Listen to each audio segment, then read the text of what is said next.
আসসালামু আলাইকুম রহমতুল্লাহি ওয়া বারাকাতুহু। ফজর নামাজের পর সূরা কাউসার 7 বার পড়ুন, 7 কোটি টাকা পাবেন। আপনারা মাত্র 7 বার সূরা কাউসার পড়লেই দেখবেন যে আপনাদের কাছে 7 কোটি টাকা এসেছে। তো আপনারা ফজরের নামাজের আশা করি সবাই পড়েন। তো ফজরের নামাজের একদম শেষে আপনাদের এই ছোট্ট একটি আমল করতে হবে। এই আমলটি কেবল আপনারা বুঝতে পেরেছেন, এই আমলটির জন্য আপনাদের শুধুমাত্র সূরা কাউসারটি পড়তে হবে এবং সূরা কাউসারটি মাত্র 7 বার পড়তে হবে। 7 বার পড়লেই হয়ে যাবে। তারপর এই আমলটি করা শেষ হবে। তারপর দেখবেন যে আপনাদের কাছে 7 কোটি টাকা পর্যন্ত চলে এসেছে। তো এটা খুবই সহজ একটি আমল। আপনারা সকলেই এই আমলটি একদম সহজভাবে করতে পারবেন। আপনারা আশা করি সকলে সূরা কাউসারটি জানেন। যারা জানেন না অবশ্যই জেনে নেবেন। সূরা কাউসারটি একদম ছোট একটি সূরা কাউসারটি আপনারা সকলেই সঠিকভাবে মুখস্থ করে নেবেন, কারণ এই আমলটি করার জন্য আপনাদের অবশ্যই সূরা কাউসারটি পড়তে হবে। তো তখন অবশ্যই মুখস্থ থাকতে হবে। মুখস্থ ছাড়া কিন্তু এই আমলটি করা যাবে না। আপনারা কিভাবে ফজরের পরে সূরা কাউসারটি 7 বার পড়বেন সেটা আপনাদেরকে একদম সহজভাবে এখন জানিয়ে দিচ্ছি। তার আগে আপনারা এখন এই ভিডিওটিতে যারা লাইক দেননি লাইক দিবেন, আর আপনারা আগে থেকে এই চ্যানেলটি যারা সাবস্ক্রাইব করে গেছেন আপনাদের জন্য অনেক অনেক ভালোবাসা রইল। আপনারা যখন ফজরের নামাজের পর সূরা কাউসারটি মাত্র 7 বার পড়বেন সঠিকভাবে এবং এই আমলটির নিয়মে, তারপর দেখবেন যে আপনাদের কাছে টাকা আসবে এমনভাবে যা আপনি কখনো কল্পনা করতে পারেননি। কিভাবে টাকা আসবে, মহান আল্লাহ রাব্বুল আলামিন আপনাদের কাছে টাকার ব্যবস্থা করে দিবে। এমনভাবে আপনাদের কাছে টাকার ব্যবস্থা করে দিবে যা আপনি কখনো ভাবতেও পারেননি। আপনি ভাবতেও পারবেন না যে এইভাবে অথবা এই উসুলে আপনার কাছে টাকা চলে আসবে। ইনশাল্লাহ আপনারা সূরা কাউসারটি মাত্র 7 বার পড়লেই দেখবেন যে কিভাবে আপনাদের কাছে টাকা চলে আসে। আর এই আমলটি করার জন্য যদি আপনারা শুধুমাত্র আপনাদের মতো করে সূরা কাউসারটি 7 বার পড়েন তাহলে কিন্তু হবে না। অবশ্যই 7 বার পড়ার জন্য কিছু নিয়ম রয়েছে।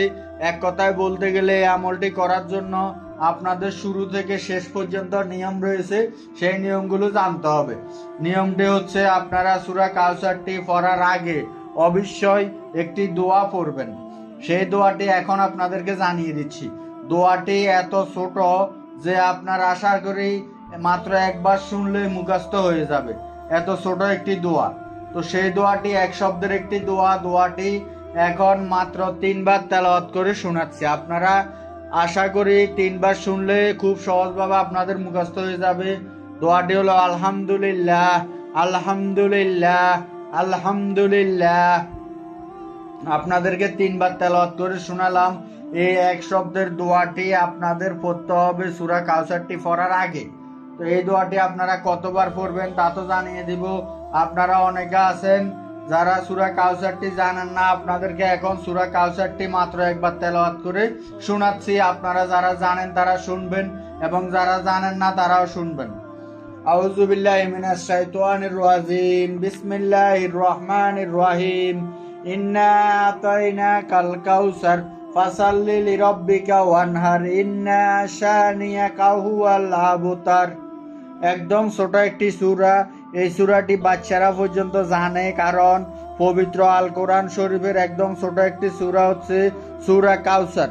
তো সূরা কাউসারটি আপনারা যখন পড়বেন সেই সময় অবশ্যই একদম শুদ্ধভাবে সঠিকভাবে পড়বেন, এক অক্ষরও ভুল করবেন না। আপনারা অবশ্যই সঠিকভাবে পড়বেন যেন ভুল না হয়। এই কথা আমি আপনাদেরকে বারবার এই জন্য বলছি, কারণ এই কথাটি খুবই গুরুত্বপূর্ণ। আপনারা এই আমলটি করার জন্য প্রথমত আগে ওযু করে নেবেন। আমি আশা করছি আপনাদের সকলেরই আগে থেকে ওযু থাকবে, কারণ আপনারা যেহেতু ফজরের নামাজের পর আমলটি করবেন, ফজরের নামাজের সময় আপনারা তার আগে যে ওযু করবেন সেই ওযু দিয়ে এই আমলটি করতে পারবেন। তখন করতে পারবেন যখন আপনাদের ওযু থাকে। যদি ওযু না থাকে বা ওযু নষ্ট হয়ে যায় তাহলে আপনাদের ওযু করতে হবে। তাহলে আপনারা নতুন করে ওযু করে নেবেন। আর যদি নামাজের জন্য যে ওযু করেছেন সেই ওযু থাকে তাহলে আপনারা সেই ওযু দিয়েও এই আমলটি করতে পারবেন। প্রথমত আপনাদের পরিষ্কার পবিত্র একটি জায়গাতে বসতে হবে। আপনারা ছেলেরা এই আমলটি মসজিদেও করতে পারবেন অথবা বাড়িতেও করতে পারবেন, যে কোনো জায়গাতে এই আমলটি করতে পারবেন। কিন্তু মহিলারাও আপনারা এই আমলটি যে কোনো জায়গাতে করতে পারবেন, কিন্তু যেই জায়গাতে আপনারা এই আমলটি করবেন সেই জায়গাটি যেন পরিষ্কার পবিত্র একটি জায়গা হয়। আপনারা প্রথমত একটি দোয়া পড়বেন, সেই দোয়াটি হচ্ছে আউযুবিল্লাহি মিনাশ শাইতানির রাজিম মাত্র 40 বার, এবং তারপর পড়বেন বিসমিল্লাহির রহমানির রহিম মাত্র 55 বার। তারপর আপনাদের এই আমলটি করার জন্য একটি এক শব্দের দোয়া পড়তে হবে। তো কোন দোয়া পড়তে হবে সেটা তো আশা করি আপনারা সকলেই জেনে গেছেন। তো আপনাদের আরো বেশি সুবিধার জন্য আবারও আপনাদেরকে সেই দোয়াটি মাত্র 2 বার তেলাওয়াত করে শোনাচ্ছি। আলহামদুলিল্লাহ, আলহামদুলিল্লাহ। আশা করি শুনতে পেরেছেন। এই দোয়াটি আপনাদের তারপর পড়তে হবে মাত্র 900 বার। একটু কষ্ট করে আপনারা এই এক শব্দের দোয়াটি 900 বার পড়বেন। তো 900 বার পড়তে বেশি সময় লাগবে না। আপনারা অনেকে হয়তো ভাবছেন যে 900 বার পড়তে হবে, এটা তো অনেকবার। তো আপনারা এটা মনে রাখবেন, 900 বার একদম ফানের মতো সময় কেটে যাবে যদি আপনারা 900 বার মনোযোগ দিয়ে সঠিকভাবে পড়েন। যখন 900 বার পড়া হয়ে যাবে তারপর আপনারা সূরা কাউসারটি পড়বেন। আর সূরা কাউসারটি যখন পড়বেন সেই সময় অবশ্যই সূরা কাউসার পড়ার আগে প্রত্যেকবার আপনারা বিসমিল্লাহির রহমানির রহিম পড়ে নেবেন। আপনাদেরকে সূরা কাউসারটি পড়তে হবে মাত্র 7 বার। আর 7 বার পড়ার আগে অবশ্যই আপনারা বিসমিল্লাহির রহমানির রহিম মাসলি পড়ে নেবেন, কারণ আপনারা যদি বিসমিল্লাহ ছাড়া সূরা কাউসার পড়েন তাহলে কিন্তু হবে না। আপনারা সূরা কাউসারটি আশা করি সকলেই জেনে গেছেন, এবং আপনাদের অনেকেরই সূরা কাউসারটি মুখস্থ রয়েছে। আপনারা সূরা কাউসারটি তারপর পড়বেন কতবার সেটা তো আশা করি জানেন। আমি আপনাদের সুবিধার জন্য এখন এই ভিডিওটির স্ক্রিনে দিয়ে দিচ্ছি সূরা কাউসারটি। এই যে সম্পূর্ণ ভিডিওটির মাধ্যমে আমলটির ভিডিও জানিয়ে দিলাম। এইভাবে যখন আপনারা জানবেন, জানার পর তারপর যখন আপনারা এই যে নিয়মটি জানিয়ে দিলাম এই নিয়মে আমলটি করবেন। ফজরের নামাজের পর সূরা কাউসারটি 7 বার পড়বেন, তারপর দেখবেন যে আপনাদের কাছে 7 কোটি টাকা আসবে ইনশাআল্লাহ।